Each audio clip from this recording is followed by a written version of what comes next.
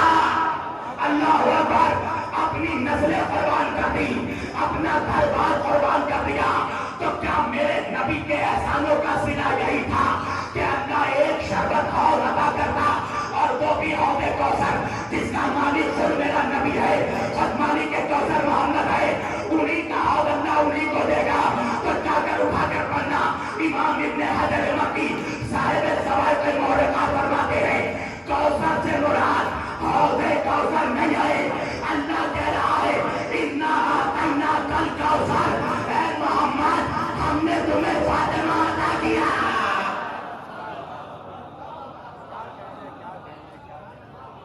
ایک صلوات پڑھے محمد والے محمد۔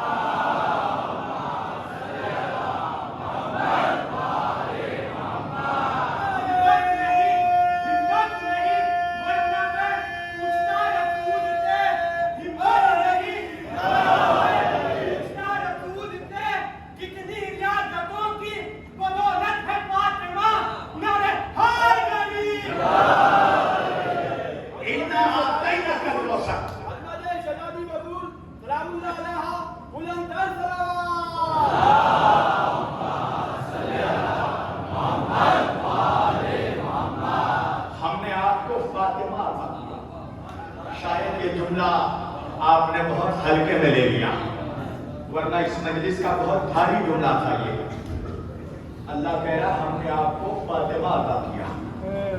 چلو جب آپ نہیں بولے تو اب میں بھی کھول کھول کر بیان کرتا ہوں کیا ہے اس کا شان نزول، مقصد نزول سورہ کوثر کیا ہے، کیوں اللہ نے سورہ کوثر کو اتارا۔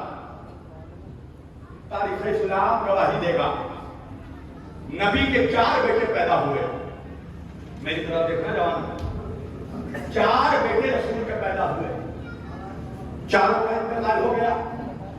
تو مشرکین مکہ، کفار مکہ میرے آقا کو تانا دیتے تھے، کہتے تھے زمانے کے لیے رحمت بن کر آیا ہے، رحمت عالم بن کر آیا، اور خود کی گود اولاد جیسی نعمت اور رحمت سے خالی ہے، اور زمانے کا رحمت بن کر آیا۔ میرے نبی کے دل کو ٹھیس پہنچتی تھی، اس لیے کہ یہ لوگ ایک لفظ بولتے تھے میرے آقا کو، اور عربی میں یا عرب میں اس کو گال ہی کہا جائے گا۔ اللہ آخر میں کیا کہہ رہا ہے، اتنا شادیہ کا ہوا اللہ فصلی لربک وانحر، ہم نے فاطمہ عطا کیا تاکہ آپ نمازیں پڑھیں، سجدے کریں، شکرانے ادا کریں، قربانیاں دیں۔ اتنا شادیہ کا ہوا اے میرے حبیب، آپ کا اور فاطمہ کا دشمن اب تک رہے گا۔ توجہ، اور جب نبی کی کوئی اولاد نہیں ہوگی تو رسول اللہ کو تانا دے رہے تھے مشرک، کیا کہہ کر اب تک۔ اب تک کے معنی کیا ہے، ممبر کی مجبوری ہے اس لیے بیان کر رہا ہوں کیونکہ قرآن میں لفظ آیا۔ اب تک کا سب سے آسان ترجمہ میں کرنے لگا ہوں۔ اب تک اس کو کہتے ہیں جس کی نسل منقطع ہو جائے، جو بے نسلہ ہو جائے۔ یعنی آپ سوچ سکتے ہیں یہ کتنی بڑی گالی ہے۔ ایک دن مشرکین مکہ مل کر میرے نبی کو ابتر کا تانا دے رہے تھے۔ میرے نبی کے دل کا درد، آنکھوں کا اشک بن کر چھلک پڑا۔ اللہ کی قدرت کو گوارا نہیں ہوا۔ اللہ نے میرے حبیب کو دیکھا، اب دیکھ کر کہا میرے حبیب آپ رنجیدہ دل نہ ہو، یہ تو باز بھوک رہے ہیں، انہیں بھوکنے دیجئے، انہیں بولنے دیجئے۔ میرا وعدہ ہے آپ سے، اِنَّا أَعْطَيْنَاكَ الْكَوْثَرَ، ہم آپ کو نسل کثیر عطا کریں گے، خیر کثیر عطا کریں گے، ہم آپ کو فاطمہ عطا کریں گے، ہم آپ کو کثرت سے اولاد عطا کریں گے۔ فَصَلِّ لِرَبِّكَ وَانْحَرْ، تاکہ آپ نمازیں پڑھے، سجدے کرے، شکر کرے، قربانی دے۔ اور اے میرے حبیب پریشان نہ ہونا، یہ جو بول رہے ہیں ان کو بولنے دیجئے۔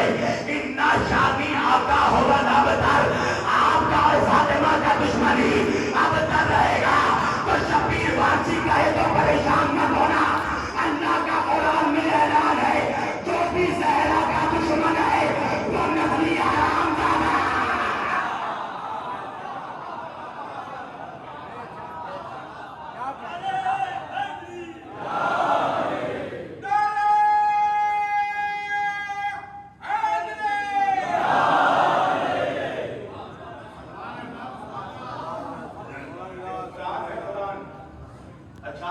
آدھے لوگ نہیں بول رہے ہیں، آپ بھی پروپوگنڈے کے زر میں ہیں کیا؟ ایک صلوات پڑھیے محمد والے محمد۔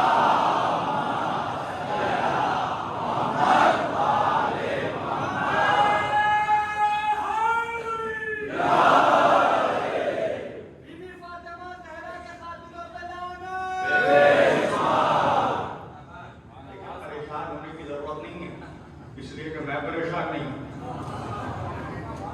وجہ یہ ہے کہ جب اللہ کسی کو ترقی دیتا ہے تو آٹومیٹکلی اس کے کچھ ایسے دشمن ہو جاتے ہیں جن سے وہ پہچانتا تک نہیں ہے۔ ایک صلوات پڑھیے محمد والے محمد۔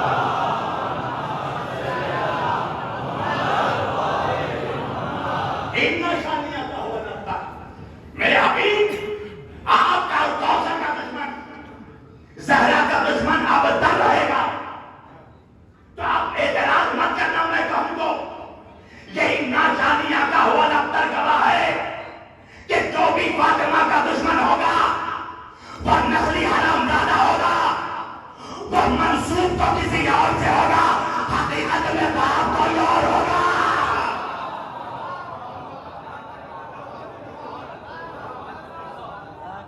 سرنیم کسی اور کے نام سے کچھ ہوگا۔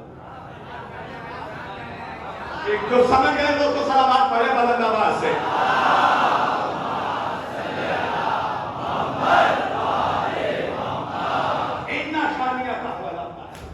اللہ کا چیلنج ہے، پروردگار عالم کا چیلنج ہے۔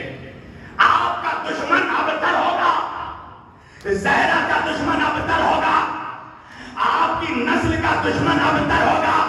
یہی سبب ہے کہ مولوی کہتے کہتے تھک گیا، ان اکرمکم عند اللہ اتقاکم، اللہ کے نزدیک معیار تقویٰ ہے، مگر اللہ نے نماز میں اولاد محمد پر درود واجب کر دیا، تو قیامت تک جب نسل مصطفیٰ پر درود پڑھا جائے گا تو یہ درود نہیں ہوگا، یہ ابتر والوں کے چہروں پر تماشا۔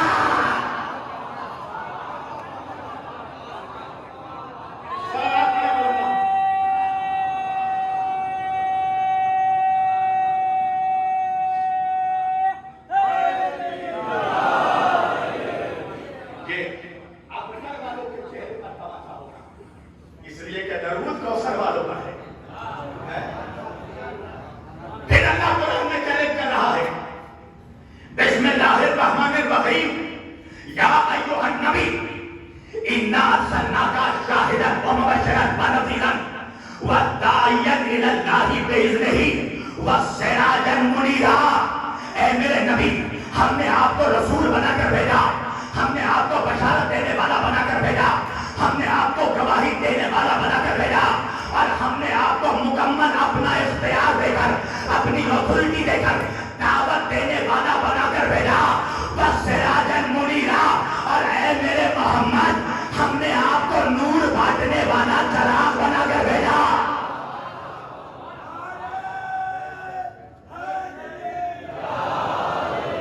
سراجن منیرا، ہم نے آپ کو نور بانٹنے والا چراغ بنا کر بھیجا۔ اچھا، چراغ سمجھانا رات کے وقت مشکل نہیں ہے۔ کیا ہے چراغ؟ کمرہ ہے اندھیرا، چاروں طرف ہے تاریکی، آپ نے چراغ جلایا، چراغ نے کیا کیا؟ کمرے کو روشن کر دیا، خود بھی روشن ہوا، سارے کمرے کو روشن کر دیا، جو جو کمرے میں تھے سب کو روشنی دے دی، نہیں پہنچانا گیا۔ بھائی چراغ دوسروں کو روشنی تو دے سکتا ہے، مگر خود اپنے جیسا دوسرا چراغ نہیں بنا سکتا۔ اللہ اکبر۔ اور اگر کمرے میں رہنے والے کسی بددماغ کے ذہن میں یہ خرافاتی خیال پیدا ہو جائے کہ ہم بھی چراغ جیسے، تو چراغ کے لو میں ہاتھ رکھ کر دیکھ لینا، رحمت ہونے کے باوجود جلا دے گا۔ اللہ کہہ رہا محمد رحمت عالم ہے، نور بانٹنے والا چراغ ہے، اگر اسے اپنے جیسا سمجھا تو جہنم میں جلا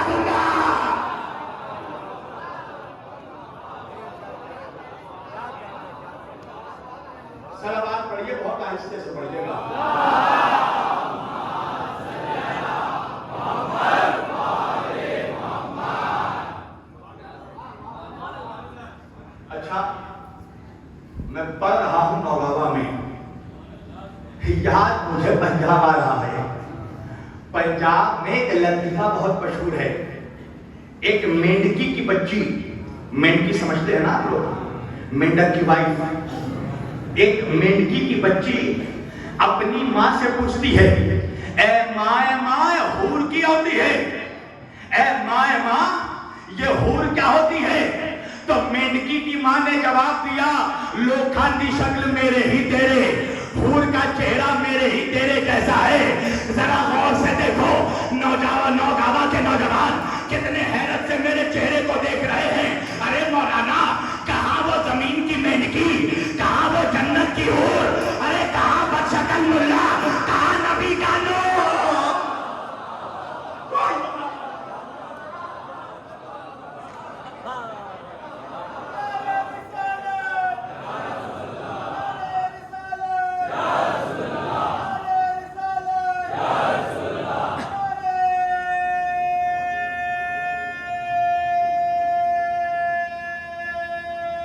سب مل کر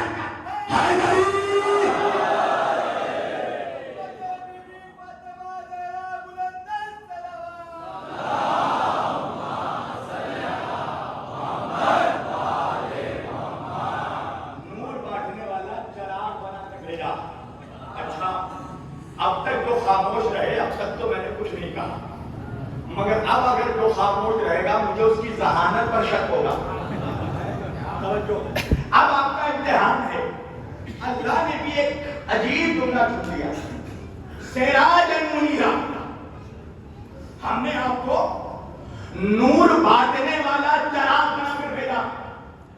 چراغ جانتے ہیں نا آپ سب, اردو ادب کا بہت پرانا سبجیکٹ ہے. شمع, پروانہ ہے نا نوجوان, سمجھ گئے نا؟ تم بھی آج تک یہی سوچتے آئے ہو نا کہ پروانہ جو ہوتا ہے وہ شمع کا بڑا چاہنے والا ہوتا ہے. حالانکہ حقیقت ذہانت کا امتحان ہے نوجوان والوں آپ کا.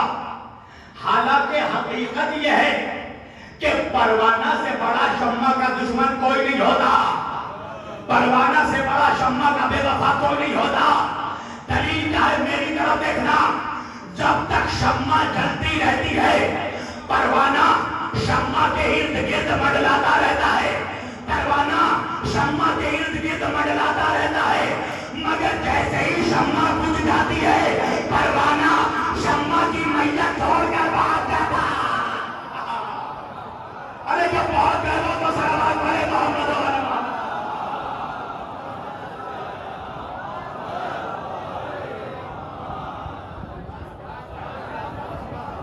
جو سمجھے ایک مرتبہ اور بابا سے بلند صلوات پڑھے.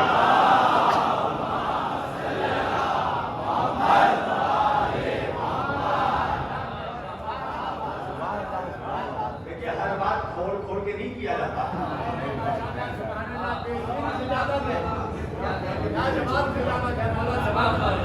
کچھ لوگ کہتے ہیں نا شبیر وارسی کھول کر نہیں بولتا, میں اور کیا بولوں. میں بول رہا ہوں جناب زہرا کے قاتلوں پر لعنت, جناب سیدہ کے غاصبوں پر لعنت. اور کھولنا کس کو کہتے ہیں؟ اور کھولنا کس کو کہتے ہیں؟ کیا اس قوم کو نہیں پتا جناب زہرا کا قاتل کون ہے؟ ایک صاحب نے مجھے فون کر کے کہا کہ نہیں آپ نام لیجیے. میں نے کہا یہ کام بسم اللہ پہلے آپ کیجیے.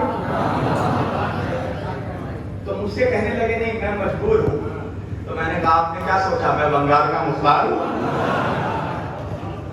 یعنی آپ کچھ چیزوں کو سمجھیے, کچھ چیزیں جان بوجھ کر اسپریڈ کی جاتی ہیں. جب کسی کے خلاف کچھ نہ ملے تو یہی باتیں پھیلاؤ. اللہ کہتا ہے یوسوسو فی صدور الناس, یہ وہ ہے جو دلوں میں شک پیدا کرتا ہے, وسوسے پیدا کرتا ہے. کچھ نہیں کر سکتے شبیر وارسی کے خلاف, شک پیدا. ایک لاکھ دیتا شبیر وارسی. یہ میرے بھائی نے, آشو بھائی نے, عادل بھائی نے میرے خیال سے 8 مہینے 6 مہینے پہلے دعوت. پوچھو ان سے میں نے کتنا ڈیمانڈ کیا. تجارت کے لیے نہیں آیا ہوں منبر پر, اللہ کی قسم عبادت کے لیے آیا ہوں.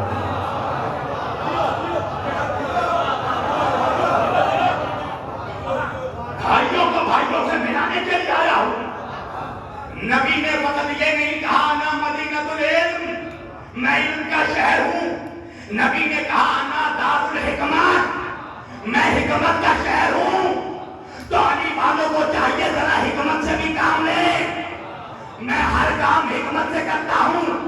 آپ کیا سمجھتے ہیں کہ جو اتنا پانی پیتا ہوں میں منبر پر، یہ اس لیے نہیں کہ مجھے پیاس لگتی ہے، فقط پانی اس لیے پیتا ہوں تاکہ کچھ منحوسوں کو جواب دے دوں. شیعہ ڈھونڈ کر پانی نہیں دیتے.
جب یہ ویڈیو پتہ نہیں کس نے بھی وائرل کیا، میرے ہاتھ چلیے اچھا کام ہے کر دیا.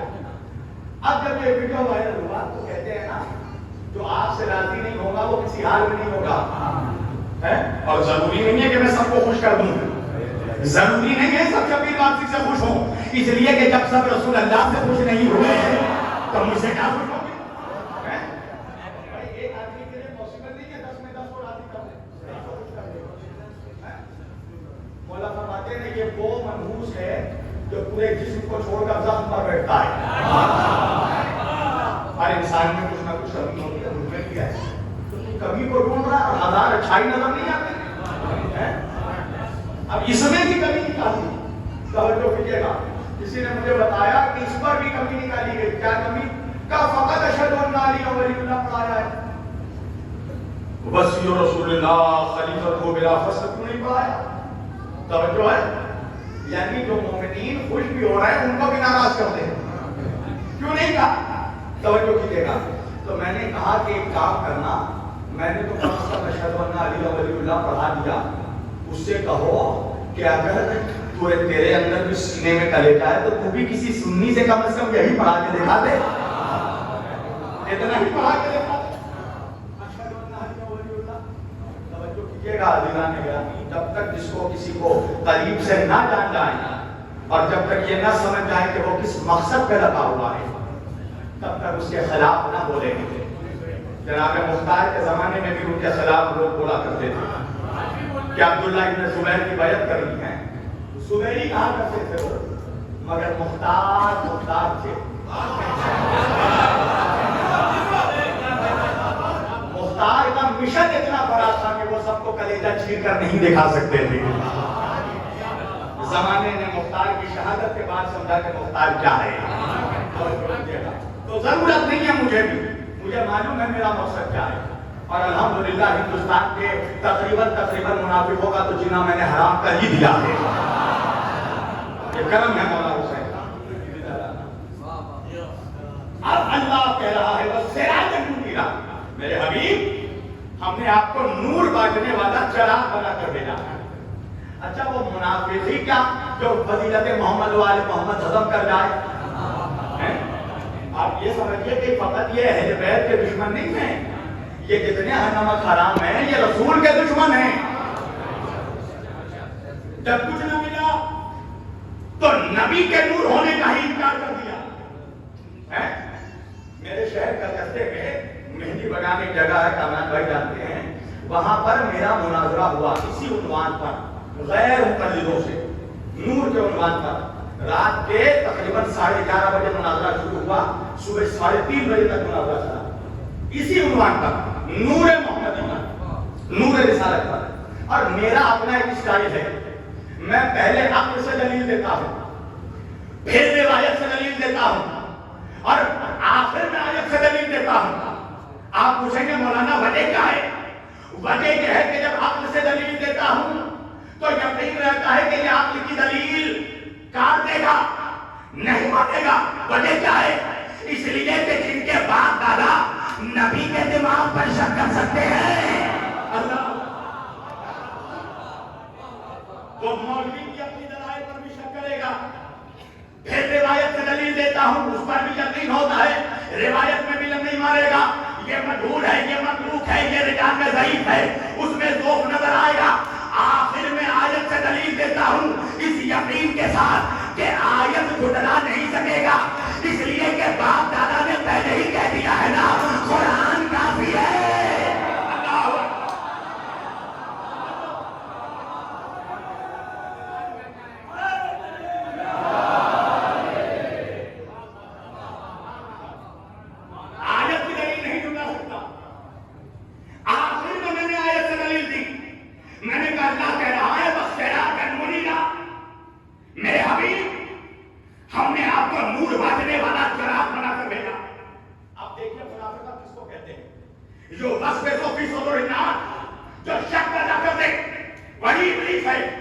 اب کہنے لگا ہاں یہ ہم بھی مانتے ہیں.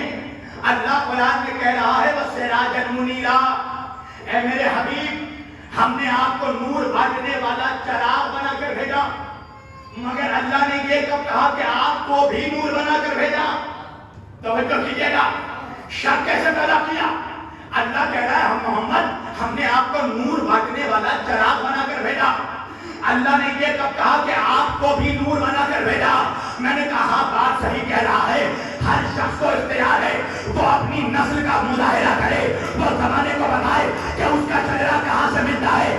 مگر یاد رکھنا یزید کی اولاد، ابھی یزیدی کارخانے میں کوئی ایسا سوال نہیں بنا جس کا جواب حسینی نہ دے سکے. آپ کو جواب دیا تھا نوجوان کے اس عظیم الشان حسینیہ میں، وہ جواب دینے لگا ہوں. مثلاً مان لو اس آغا خانے کے باہر کھڑے ہو کر آشو بھائی کچھ بھکاریوں کو بھیک بانٹ رہے ہیں، بھیک دے رہے ہیں. انصاف سے بتانا نوجوان والو، کیا تم آشو بھائی کو بھی بھکاری سمجھ لو گے؟ کہا نہیں مولانا، بھیک دینے والا اور ہوتا ہے، بھیک لینے والا اور ہوتا ہے. جو خود بھکاری ہو وہ دوسروں کو بھیک کیا دے گا؟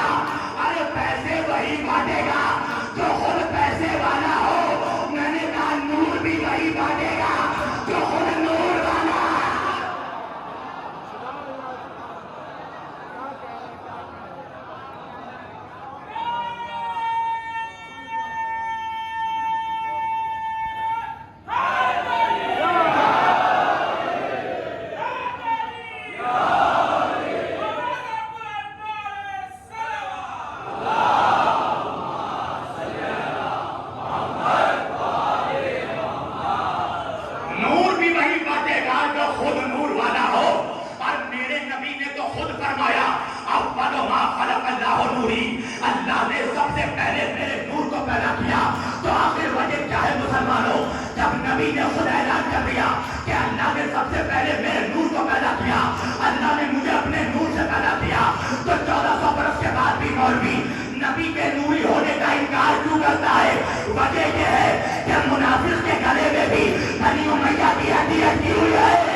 کیا، شاید ہر مولوی مان لیتا، مگر نبی نے آگے بڑھ کے کہا انا ولی من نور واحد، میں والی ایک نور کے دو حصے ہیں۔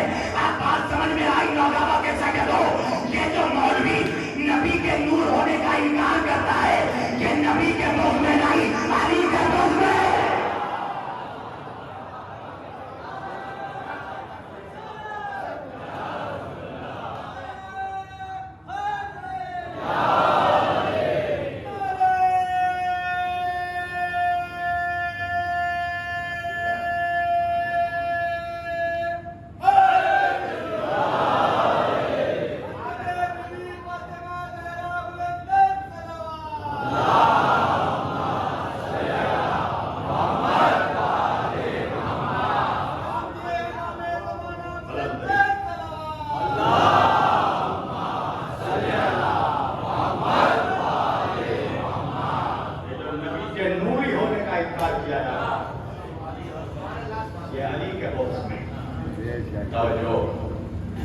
یہ بغض علی ہی تھا جس کا نتیجہ زمانے نے کربلا میں دیکھا۔ جب حسین ابن علی نے کہا کہ کیا تم نہیں جانتے میں کون ہوں؟ یزیدی کہہ رہے تھے ہم جانتے ہیں آپ فرزند رسول ہیں۔ جب حسین نے کہا کیا میں نے نماز کے کسی حکم کو بدل دیا؟ لشکر نے کہا حسین آپ سے بڑا نمازی کون ہے؟ کیا میں نے روزے کے کسی حکم کو بدلا؟ حسین آپ سے بڑا روزے دار کون ہے؟ حسین نے کہا کیا میں نے حج کے کسی حکم کو بدلا؟ حسین آپ سے زیادہ معرفت حج کس کے پاس ہوئی؟ حسین ابن علی نے اپنی زندگی میں 26 حج کیے، 26 حج۔ حسین آپ سے بڑا معرفت حج کس کے پاس ہوئی؟ حسین نے کہا میں نے کیا زکات کے کسی حکم کو بدل دیا؟ حسین آپ سے بڑا روح زمین پر زکات دینے والا کون ہے؟ ایک جملہ کہا میرے مولا نے، یہ سب اقرار کرنے کے باوجود بھی تم میرے قتل پہ آمادہ کیوں؟ ایک جملہ کہا فوری، وہ سن لیا آپ کے باپ کے بغض میں آپ کے بابا نے ہمارے باپ داداؤں کو بدر و خیبر و خندق و صفین و حنین و نہروان میں قتل کیا۔ ہم اس کا بدلہ آپ سے لینا چاہتے ہیں۔ یہی وجہ ہے کہ حسین نے اپنے ہر بچے کا نام علی رکھا۔ جب کسی نے پوچھا اس لیے کہ اس وقت نام علی رکھنا جرم بن گیا تھا، علی کی دشمنی اس شباب پر تھی۔ حسین نے کہا کہ اگر اللہ مجھے 100 اولاد عطا کرتا تو میں 100 کا نام نہیں رکھتا۔ 6 مہینے کا علی، 18 سال کا علی اکبر، علی اوسط، علی اصغر۔ بدارو آپ بھی آئیں گے یہاں پر، محرم کا مہینہ ختم ہو گیا، صفر کا مہینہ شروع ہو گیا۔ رونے کے لیے بس اتنا کافی ہے کہ سال بھر جس کا انتظار تھا اب وہ دن بہت تیزی سے جا رہا ہے۔ کچھ دنوں کے بعد اسی عزاخانے میں اسی وقت آنا، یہ رونق نہیں ملے گی، اس لیے کہ جس کے لیے فرش بچھایا تھا وہ مہمان نہیں رہے گا۔ رونے میں کمی مت کرنا ہزاروں، سیدہ کی اولاد ہونا تم سب، تمہاری جدہ آئی ہے یہاں، بی بی سیدہ آئی ہے مگر اکیلے نہیں آئی، وقتی سے پہلے زندان شام گئی تھی نا، ایک 4 سال کی بچی کو ساتھ میں لیا تھا نا، سکینہ کو لے کر آئی ہے نا یہاں پر۔ سکینہ جب تمہیں روتے ہوئے دیکھتی ہے نا، اپنی دادی سے کہتی ہے دادی زہرا میرے بابا کے یہ عزادار کربلا میں کیوں نہیں تھے؟ دادی اگر یہ ہوتے تو شیو مجھے دھماکے نہ مارتا۔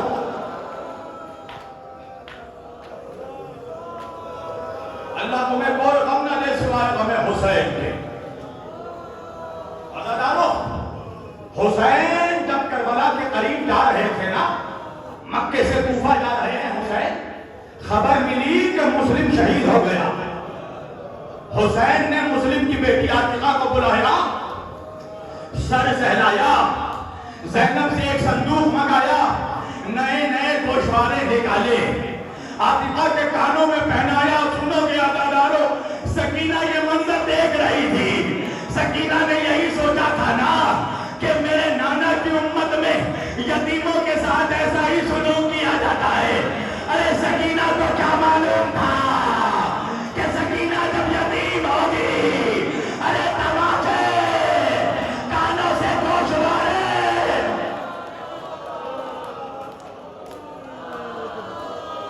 اجرکم من اللہ، اللہ کوئی غم نہ دے سوائے غم حسین کے۔ اور علاوہ حسین کے لشکر میں جب کوئی نہیں بچا نا، ایک مرتبہ حسین خیمے سے نکلے، زلجنا پر سوار ہوئے۔ زلجنا کو کہا، نانا کے زلجنا مجھے مقتل کی طرف لے چل۔ گھوڑا آگے نہیں بڑھا۔ حسین نے دوسری مرتبہ کہا، میرے نانا کے دلدل مجھے میدان کی طرف لے چل۔ جب گھوڑا آگے نہیں بڑھا نا، حسین نے ایک مرتبہ فرس کے باہوں میں باہیں ڈالی اور کان میں کہا، نانا کے فرس، آج جب سب نے میرا ساتھ چھوڑ دیا، ارے تو بھی میرا ساتھ چھوڑے گا۔ اولاد والوں، گھوڑے نے سر ہلایا، پیروں کی طرف دکھایا۔ اب جو حسین نے جھک کر دیکھا، ارے ننھی سکینہ سنو سے لپٹ کر، نانا کے زلجنا، میرا پیاسا بابا۔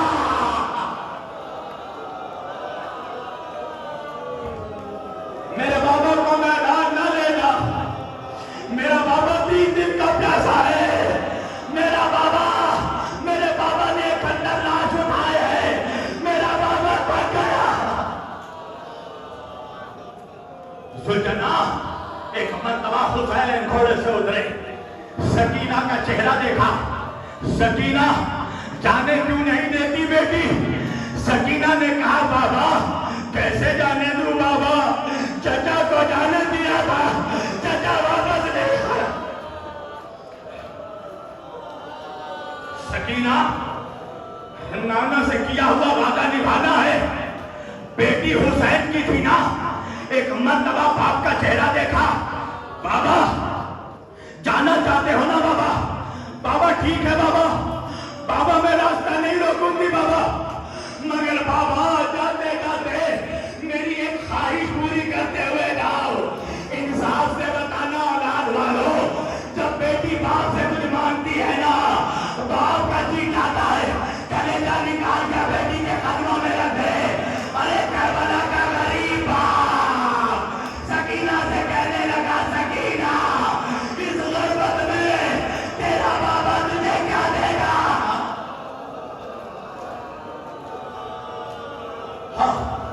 خیر کا بولو عزادارو، سنو گے؟ سکینہ نے باپ کا چہرہ دیکھا، کہا، بابا بابا پریشان کیوں ہوتے ہو بابا؟ بابا سکینہ پانی نہیں مانگے گی بابا۔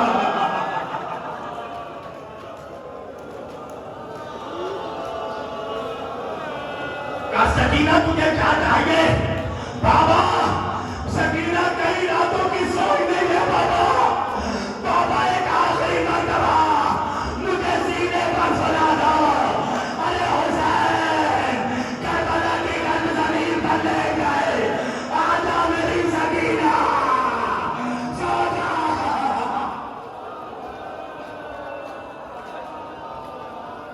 اگر حکم اللہ عزادارو، میں یہ مصائب الہ آباد میں پڑھ رہا تھا، مصائب پڑھ کر میں ممبر سے اتر گیا۔ ایک بزرگ میرے سامنے آیا، آگے کہنے لگا، حسین کے ذاکر تو نے حسین کے پورے مصائب نہیں پڑھے۔ میں نے کہا، کیا مصائب میرا بزرگ مجھے بتا۔ بزرگ کہنے لگا، بیٹا جب حسین زمین پر لیٹے نا اور لیٹ کر اٹھے، حسین کی پشت بھول بھی گئی تھی۔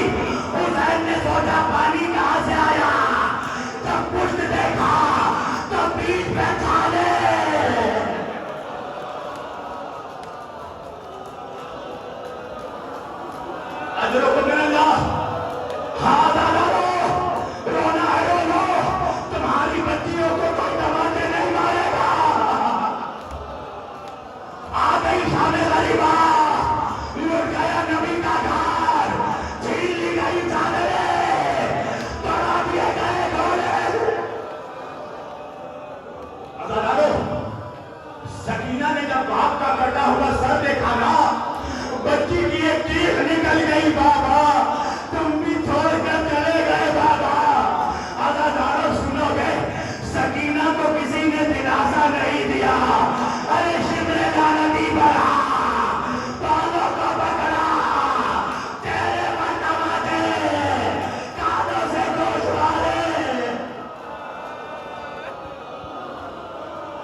معلوم 2 منٹ مجلس تمام کر دی میں نے. مجھے نہیں معلوم کہاں سے ایک پیالہ پانی آیا. زینب نے اپنے ہاتھوں میں پانی کا کوزہ لیا, سکینہ کے قریب آئی, سکینہ کا چہرہ دیکھا, دیکھ کر کہا سکینہ میرے بھیا کی یتیمہ, تجھے تماچے مارے گئے سکینہ, تو 3 دن کی پیاسی ہے سکینہ. میری بچی تھوڑا پانی پی لے ورنہ تو مر جائے گی. اولاد والو, حسین کی شہزادی تھی نا, ایک مرتبہ پھوپھی کا چہرہ دیکھا, دیکھ کر کہا پھوپھی اماں مجھ سے زیادہ تو آپ پیاسی معلوم ہوتی ہے.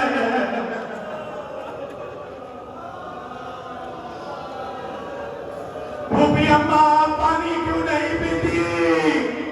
زینب نے کہا سکینہ ہم بنی ہاشم کی شہزادیاں ہیں, ہمارے گھروں میں پہلے بڑے پانی نہیں پیتے, پہلے بچوں کو پانی پلایا جاتا ہے.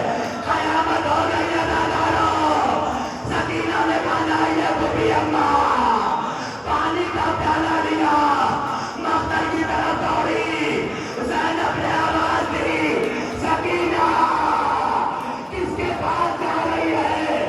تیرا بابا مارا گیا, تیرا بھائی اکبر مارا گیا, تیرا چچا مارا گیا. بچی نے پلٹ کر پھوپھی کو دیکھا, پھوپھی اماں